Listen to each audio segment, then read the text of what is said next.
Hello and welcome back to News from Nowhere, Scotia's weekly news podcast talking about the stories shaping Scottish politics. My name is Coll McCail. Today is the 31st of May, and to talk about the stories making the news this week, I am joined as ever by Rory Hamilton and Samuel Rafanell-Williams. Rather than asking how you are both, I'm going to ask you what your favourite items embezzled by Peter Murrell were. Rory, what was your favourite item? I'm still on the camper van hype. I think let's not go past that one too quickly. I mean, not my personal choice, I think, but I think just the optics of it are bloody hilarious. The most valuable single item that Mr. Murrell embezzled. Sam, what about you? It's got to be the onesie for me. It's got to be the onesie. Has to be the onesie. I think the onesie tops it, but the bound copy of The Origins of Totalitarianism by Hannah Arendt also has to be up there because of the space it gives columnists to have some fun. The reason I ask is, of course, because we are going to be talking today about the Murrell collection, so called. It is the story making the news and the story that we are going to spend the first 20 or so minutes of this conversation on. Some background before we dive in. On Monday, the 25th of May, Peter Murrell, the former SNP chief executive and estranged husband of former First Minister Nicola Sturgeon, pled guilty to embezzling £400,310 from the Scottish National Party over a 12-year period during which he serves as chief operating officer. The largest single item was, as Rory said, the camper van, which has made headlines over the last couple of years, a luxury motorhome totaling £125,000. But Mr. Murrell also procured items as diverse as toilet seats, video games like Grand Theft Auto, and as I mentioned, that bound copy of The Origins of Totalitarianism. This scandal raises serious questions for the Scottish governing class, which we are going to turn our attention to just now. There's been a lot of headlines and a lot of stories written about the plea, and we're going to chat about them just now. Sam, let's come to you first. What have you made of this story? Well, the story's incredible, obviously, and I think it's interesting, obviously, that the guilty plea was made. From what I understand, part of the plea deal was keeping secret some of the purchases that were made to the tune of, I think, maybe a few tens of thousands of pounds. Some of those won't be publicized, which I think is obviously quite interesting, and actually makes the case even worse, because now people can speculate about what scandalous purchases were made with this embezzled money. But I've been reminded yet again of the origin story. I think some of our listeners might find this quite interesting. The origin story for my skepticism about the Scottish National Party, which was not from talking to you, Coll, and not from listening to Contercast or reading Jonathan Shafi, but it was instead something that my mother said to me many, many years ago. My mother is Catalan and still pretty invested in Catalan and Spanish politics as well as UK politics. And I remember having a conversation with her at the height of the Sturgeon era, with the SNP at its kind of peak hegemony, although that hegemony has been quite resilient, to be fair. This was around 2017. I remember having a conversation with her, like, what does all this electoral success mean for independence? Will Brexit change the calculation and give more impetus for another referendum, etc., etc.? And she basically said to me, Samuel, listen, the SNP are not interested in independence. And I was quite shocked to hear this at the time, but she said they're not interested in independence. They become part of the fabric of the current system. Devolution is a godsend for the party as an institution. It props up a myriad of careers. There's a symbiotic relationship between their dominance in Holyrood and Westminster, etc., etc., etc. I remember her saying, what's going to happen is that the SNP is going to continue to use independence as an electoral strategy to hoover up popular support, and then broadly ignore it as an issue between elections. And this is what she said back in 2017. She said they'll become so dominant and so untouchable in Scottish politics that eventually there's going to be an enormous corruption scandal, and it's going to cause huge damage to the independence movement. And because she said, I've seen this all before in Catalonia, where a very, very similar process happened, I think, with the CDC party, which ruled the regional government for almost 3 decades, I think, and basically, I think, was ruined by an enormous corruption scandal in the 2010s. So I just find it quite interesting. It's something I've been thinking a lot about recently, because this was a very long time ago, I think, that we had this conversation. Turns out my mother is vindicated. Not that she's pleased about that, because she does support both Catalan and Scottish independence. And you know, I was thinking, I would like to see John Swinney try and make back this money somehow. I think the correct thing to do would just be take it off the salaries of SNP MSPs over the course of the Parliament. You know, they've got 58 MSPs. Over the course of the Parliament, they can take reductions. They can build this fund back up. They can refund the people that donated to it. This is actually, I think, would be a really good political opportunity for him to, you know, kind of put some clear blue water between this current government and the past enterprises of the SNP. Of course, no such thing will happen, but I actually think it is an opportunity, because that's what's necessary at this stage. Rebranding for the SNP, I think, is essential, but I don't think they're capable of doing it, because this is an enormous betrayal of the independence movement as a whole. And it's only going to kind of deepen and widen those rifts that are already existing within it. So, Rory, what are your thoughts on it? This ludicrous scandal. Well, thanks for that, Sam. I thought that was actually really interesting, worth bringing in those sort of Catalan perspectives as well. And cheers to friend of the pod, Sam's mum. We must have her on sometime, I think, based on this sort of prophet-like ability she seems to have. It's a good question. I think you're right to highlight what it means for independent supporters and people in the movement. I think it will be disillusioning for a lot of people. I mean, I think they're already disillusioned, a lot of the people who would have given that money and not seen anything come back. Because let's remember, if I believe that the money that has been embezzled by Peter Murrell came from the sort of ring-fenced independence campaign pot that I think was meant to sort of be oriented around the push for an independence referendum in 2023. You'll remember the rebranding of the Yes campaign and the sort of chummy video with Nicola Sturgeon appearing at some bloke's door being like, go on, get your boots. We're going to go out knocking the doors, you know, which I think, and I draw attention to the sort of the chumminess of this, because all of this is sort of happening at like peak Sturgeon mania. Like I think the characters who were involved on the National Executive Committee, who were in charge of trying to sort of investigate, but also like ensure that finances were being handled properly by the SNP, and who felt frustrated by that. They had been elected previously in a sort of transparency campaign, and a number of these candidates included Joanna Cherry, Douglas Chapman, people like that, who subsequently resigned from the National Executive Committee and the ruling body of the SNP, sorry, because they felt frustrated by the sort of party central's sort of attempts to obscure transparency around where that money was and what was happening.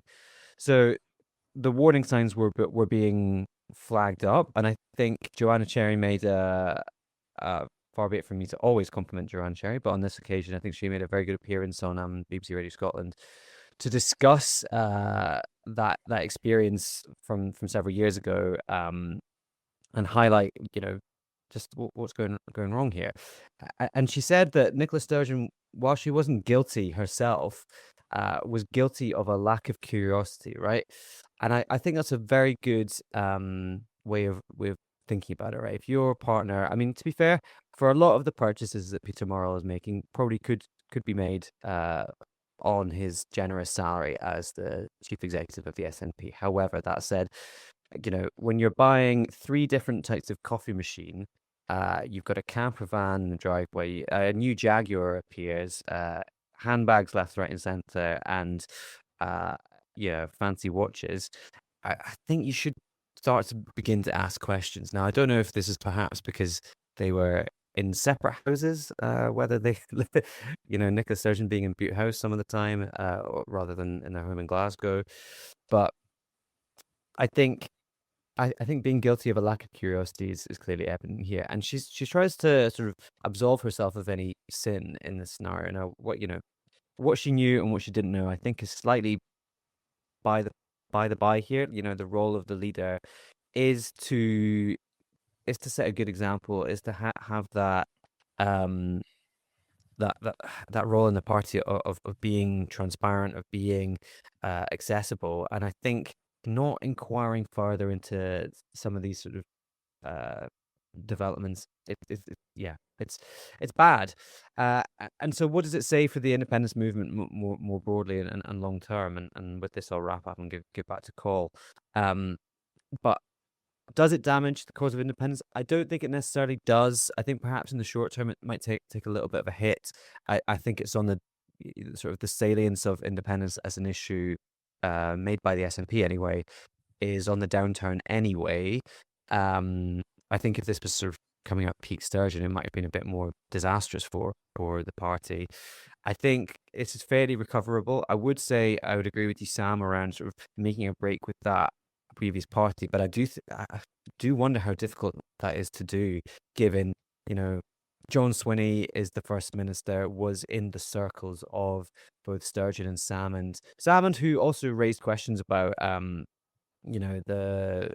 how practical or how good or bad it was to have the leader and the chief executive of the party in the same house. I think that anyone would say that that's a problem. But then also sort of rumoured leadership candidates, the circles that swim around them. Mary McCallan, also previously special advisor to Nicola Sturgeon. There are so many people who I think are tainted by the political culture that came with Sturgeon, that it will take a generation of politicians to get away from that. And I think it will also take a time out of government for the SNP. I mean, they've been in government for nearly 20 years now. It's the public are tiring of them anyway. They're there on a cast off sand because there's no better option for them at the moment. Coll, how was this for you? Yeah, I think Sam used an important word, and despite my sort of jovial introduction, because elements of this story are quite funny, there is a really, really sinister element to it that quite a lot of people were betrayed by a party leadership in which they instilled a tremendous amount of hope, and that is a damning indictment on Scotland's political class, as of you say, Rory, of 20 years that the SNP were able to extract £500,000, £400,000 from membership and from independent supporters, only for it to go directly into Peter Murrell's pockets. That is a travesty for the cause of self-determination, for Scotland's democratic culture, for a whole host of different reasons, some of which I'll touch on now. I think as you both have outlined, the scandal raises various questions for various different actors, not least for Nicola Sturgeon, who, as we know, was the subject of a lengthy police investigation and found guilty of no crime. However, I do think, as Rory says, that absence of curiosity is important to highlight. Sturgeon did play down questions into the party finances as late as 2021, for example. But I think there's a broader question, and I think in some ways the focus on Nicola Sturgeon, though entirely legitimate, does go some way to obscuring that broader story. And it's a broader story which involves figures who remain at the top of the SNP today. I mean, John Swinney, as Rory just said, was Deputy First Minister throughout the period during which the story about the party finances emerged, at the period when Operation Branch Form was initiated by Police Scotland, and he is the same man who is saying that Holyrood should not open an inquiry into Peter Murrell today. The SNP are resolutely opposed to doing so at Holyrood, despite, I think, without question, this being the largest scandal of the devolution era, pales into comparison to that which made Henry McLeish resign, for example, in 2001, I think. So interesting that there is such opposition to that inquiry, particularly, as you say, Sam, given the opportunity for the SNP to restore some of the political capital that they have lost, right, by turning around and saying we want answers here. But they've resolutely refused to do so. And if there is going to be an inquiry independent of the party, it looks like it would have to take place through the Scottish Affairs Committee at Westminster. And we're led to believe by some reporting that there is appetite by MPs at Westminster for that. So we shall put a pin in that and return to it in the coming weeks. There's a couple of other questions that are important to raise in light of that opposition to an inquiry from the SNP. The first is to say that a lot of the money Peter Murrell embezzled was private. It belonged to the SNP. However, some of it possibly was public money. Peter Murrell had access to £2.2 million of taxpayers' cash over 12 years, and that was given to the SNP as an annual policy development grant by the Electoral Commission. Now, the Telegraph report this week that money, that £2.2 million from the Electoral Commission, was put into one pot in SNP HQ alongside money raised from members and donors, which means that in theory it is possible that embezzlement of £400,000 by Peter Murrell included grants paid to the SNP by the Electoral Commission funded by taxpayers. Now that moves the scandal into a different realm because it's no longer an SNP scandal, it's about party leadership embezzling public funds, and that would necessitate, you would think, John Swinney to be moved on the question of an inquiry, but we shall see. Regarding implications, there are many, and there are many questions still to be answered by a hypothetical inquiry, right? We know that there was this £107,000 loan by Peter Murrell to the SNP to, quote, assist with cash flow problems in June 2021. So it's not just a one-way street in the sense that Peter Murrell is taking money out of the SNP. Peter Murrell's money is going back into the SNP as a loan as late as June 2021. So as I say, a host of questions still to be answered about what is quite a complicated and now long-running scandal. And I think that's important because it's notable that Nicola Sturgeon, who, as we say, is guilty of no crime, but is legitimately asked questions about this, chose to give her first broadcast interview to Laura Kuenssberg on Sunday rather than to a Scottish journalist who she hasn't answered questions from. I think that's noteworthy because, as we know, Laura Kuenssberg, who lives in London and follows London politics rather than Scottish politics, is less informed about the nature of this scandal than colleagues north of the border. So again, accountability a question there. Implications for Scotland and the SNP. I think the story is one of a party that was propelled to power and high office and electoral hegemony after the 2014 referendum very, very quickly. 100,000 members almost overnight in the aftermath of 2014. And what happens, as we know, this is a well-told story, is a cartel leadership emerges at the top of that party with a dedicated project of political control. And that political control manifests in a whole host of ways. It manifests in managing the movement. It manifests in controlling the democratic structures within the party. But we now know that it manifests in prioritising personal gain at the expense of party members and activists. That political culture which enables Peter Murrell to take 400 grand out of the SNP to falsify accounts and for a failure on behalf of office bearers to ask questions throughout that period is indicative of that culture, right? Indicative of a culture which is not democratic, despite the spirit of the movement that the party was designed to represent. And this is a problem that we see across the neoliberal governing elite, right? Where you not shelve responsibility, but you eschew responsibility, right? Because ultimately what neoliberalism allows you to do, what neoliberalism offers you the opportunity to do, is pass responsibility off to other realms. And when you have a government and a party run from one house for a protracted period of time, what begins to happen is lines become blurred. Where the state stops and the party starts isn't immediately clear. And this is a sort of weird merger of Scotland, which is in itself a village, right? Like we have a small governing class as it is, and yet we still have a position where for a long period the party and the state are run from the same house, or semi-state, I should say. And I think that's an important dynamic here, and I think it's an important dynamic related to how politics has been done in this country by the SNP for the period of time that they have been in government. And I think that we shouldn't underestimate the extent to which these cultures link, the culture which allows for swathes of work to be outsourced to private consultants because you don't want to be responsible for them, the culture which allows for projects to go undone for an absence of detail, for ultimately a failure of good governance, links in itself to the question of governing an organisation with 100,000 members, right? So I think that there's a question there. The question for the independence movement is different. Jonathan Chaffee, who Sam mentioned earlier, wrote a very good piece about this called "Embezzling Hope," and I think that's the point, right? It is a betrayal of the independence cause, a betrayal of the independence cause, which very few mainstream journalists showed substantial interest in until Sean Clerkin and Wings Over Scotland paid interest in it, right? So there's that element where ultimately this is a story of independence campaigners triggering this scandal and hoping for some measure of accountability. And as I said earlier, questions for the Scottish governing class today, because so many of them, as Rory touched on, were linked into the apparatus of the party at the time that this money was being taken. So to round off, I think this is about, Peter Mayer has this idea of cartel parties and cartel politics, where essentially a void emerges between parties and the people who elected them. And he accuses social democratic parties in the latter half of the 20th century of essentially ruling a void, ruling the gap which exists between parties and the people that were elected, that they elect, and the people that elected them.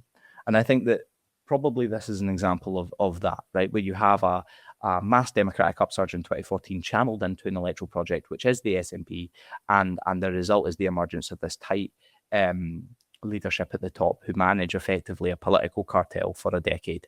And this is the consequence of that management. It's a consequence of an absence of democracy, a consequence of an absence of politics fundamentally, which we know to be true from the way in which they governed. So I do think that while it is tempting to view this story through the eyes of scandal and sleaze, and to say that some of Peter Murrell's purchases are obscene and quite humorous, the broader story is a different one. It's about where power lay within Scotland and within the SNP, and who had power and who didn't.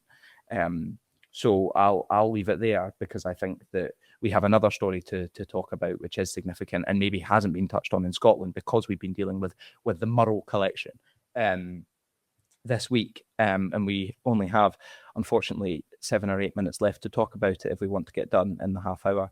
And that's a report that Alan Milburn issued this week on behalf of the UK government. More than 1 million British young people are not in employment, education, or training. They are NEET, is the acronym.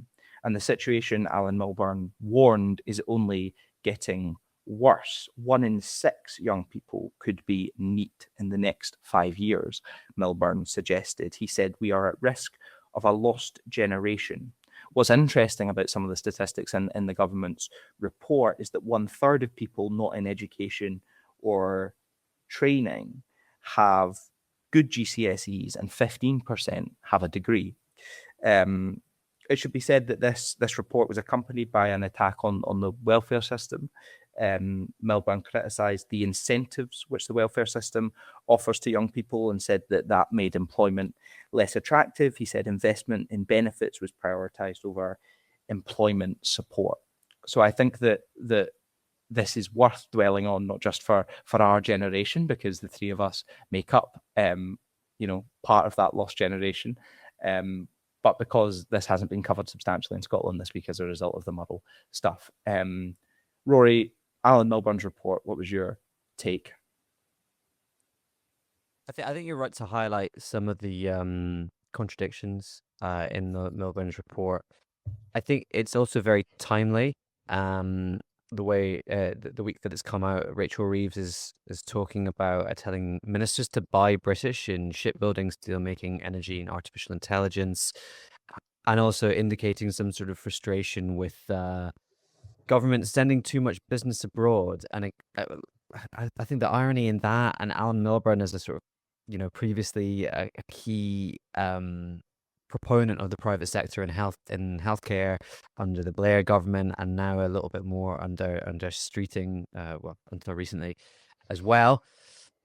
It signals a bit more about this government's sort of ideological void, to use that word again, I guess, that there's a vapidness to how they perceive the economy and how they see the problems shaping the UK and the Scottish economy, in that,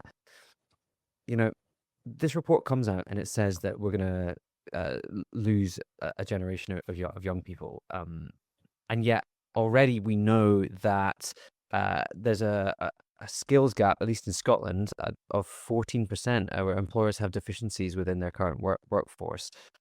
In 2022, it was about 15%. Manufacturing had the largest gap at 19%. Education at 17%.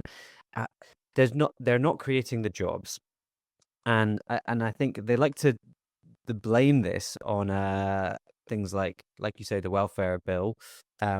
In particular, I think this week they highlighted the national insurance increase, the hike in national insurance contributions for businesses, and I heard a number of sort of business representatives, as it were, calling for the national minimum wage increase as well, being another reason for struggling to take young people on in employment. But I think this is all sort of a ruse. The answer to this, I think, and I'll maybe let the pair of you do a bit more commenting on sort of the problems of this itself. The answer to this for me is around fixing that skills gap and linking up education with sectors that are not being filled by the private sector, which is the approach that the government is enjoying or wants to promote. I mean, I've written about this before, in that renewables in particular is one area where the private sector is not creating jobs, not investing at the rate it was sort of projected to, and they're even rowing back on that with emphasis on oil and gas. I think this is a real way to scoop up this whole electorate of people that either are being claimed to vote for reform or who are going to stay at home and not bother to vote, by providing routes into employment in high skilled sectors through investment in colleges, investment in tertiary education, and I think renewables is one of those key areas. Scotland recently lost out on the Mingyang in £1.5 billion investment. That was going to be a huge opportunity.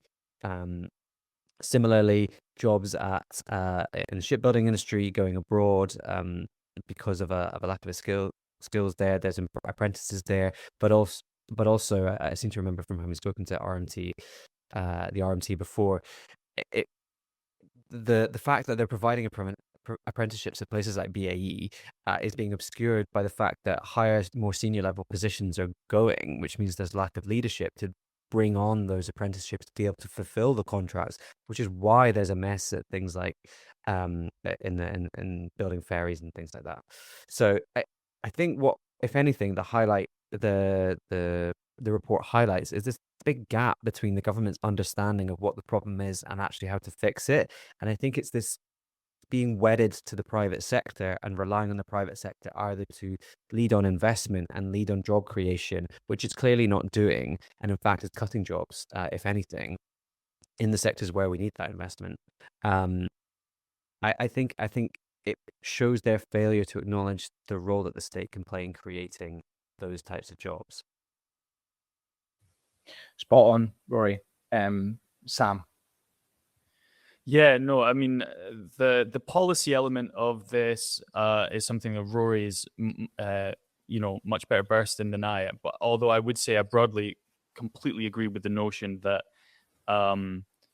just intuitively it seems as if this is evidence that the state needs to take a greater role in supporting employment and expanding the public sector if that's what's required. But I just wanted to, I've got to say that I've found the tenor of this discussion in the media very disturbing, actually. And reading, this notion of the bedroom generation and all these kind of young people just hiding away from the world, like shirking what civic responsibilities is what's implied, right? Because Right? what could make you want to hide away from this world?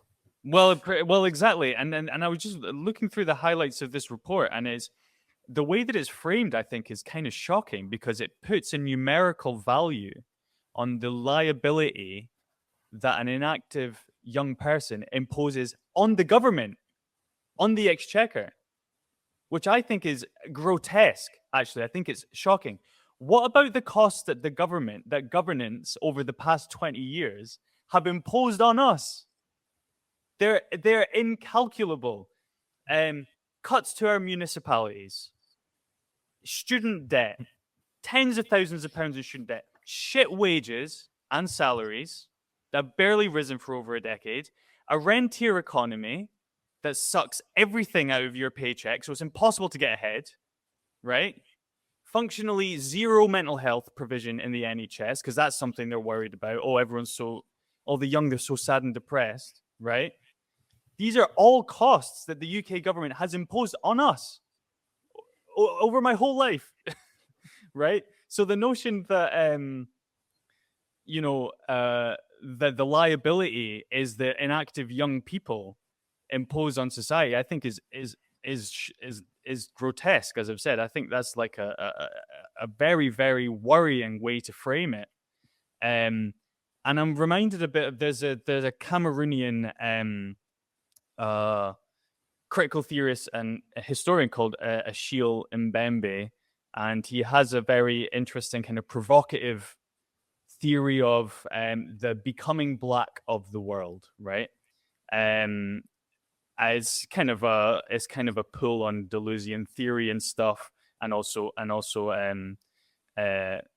post-colonial theoretical ideas as well. But he has this notion that as the kind of like Western capitalist system and post-colonial organization of the world kind of falls to pieces, that there will be increasingly large proportions of the population internal to the imperial core countries that become superfluous and problematic to manage in the same way as the black population has been historically, right?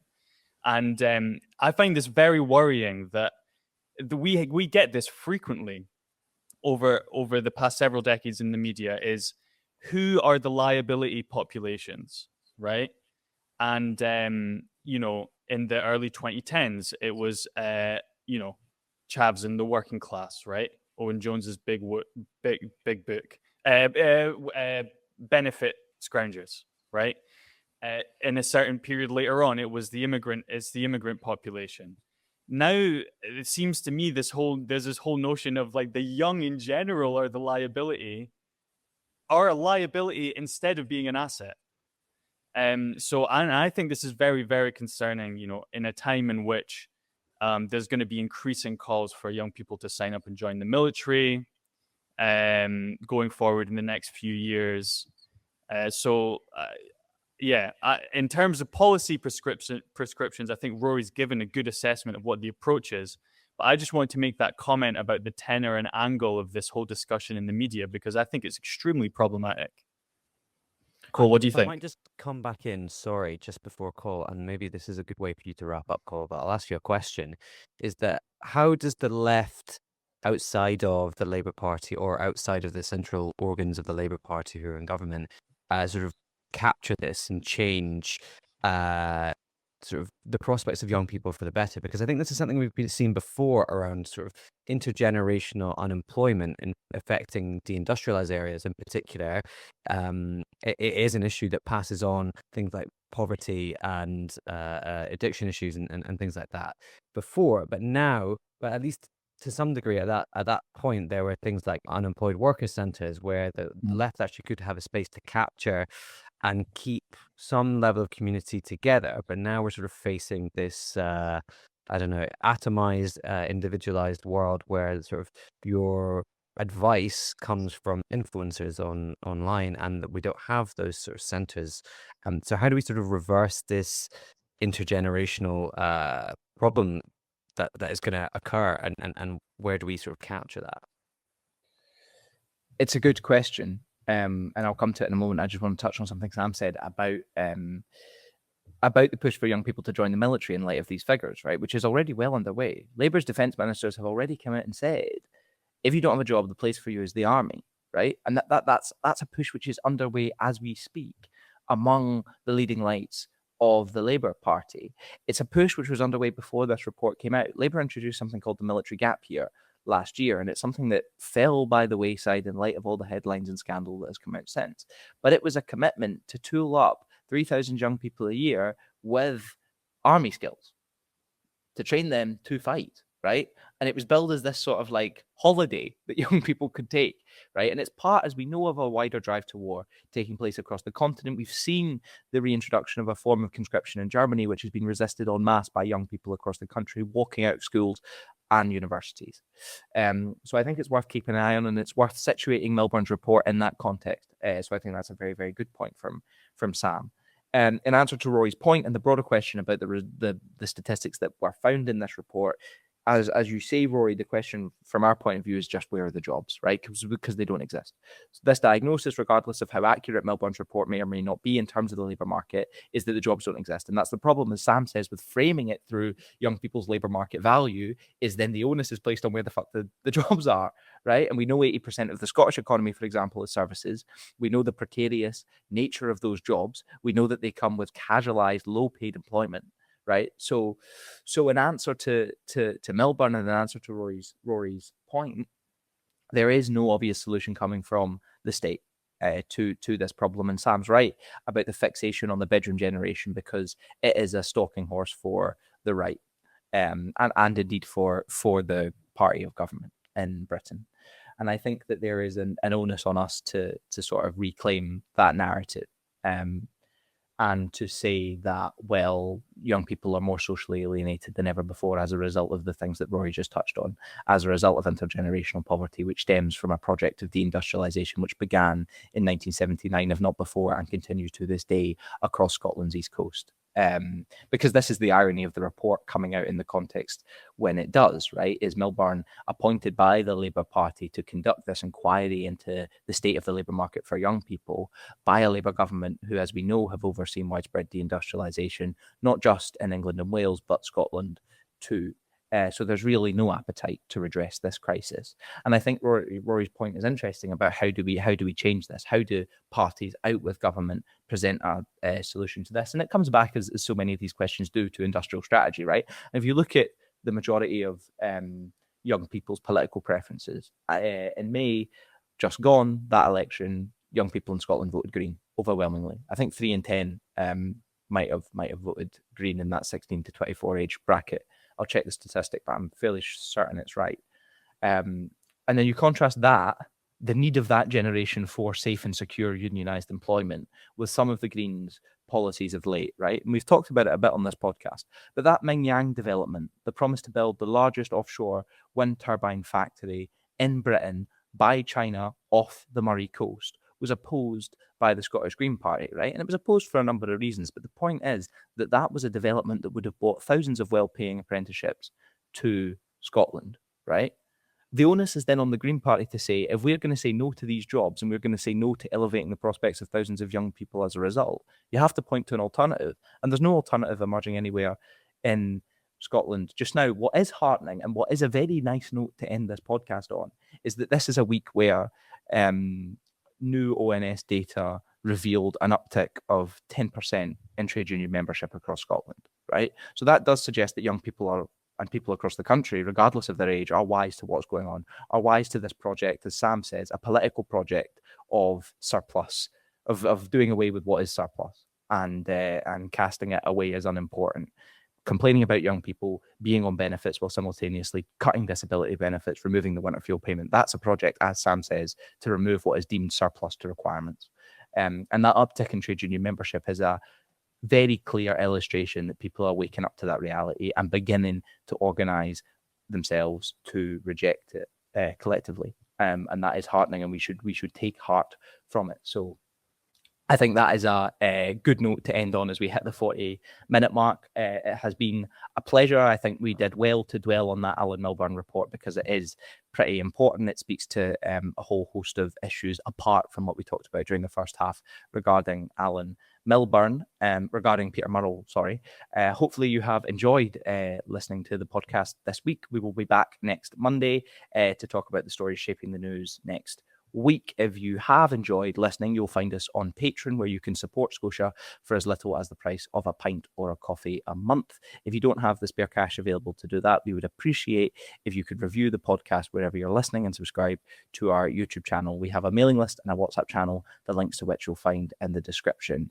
See you soon. Thanks very much for listening.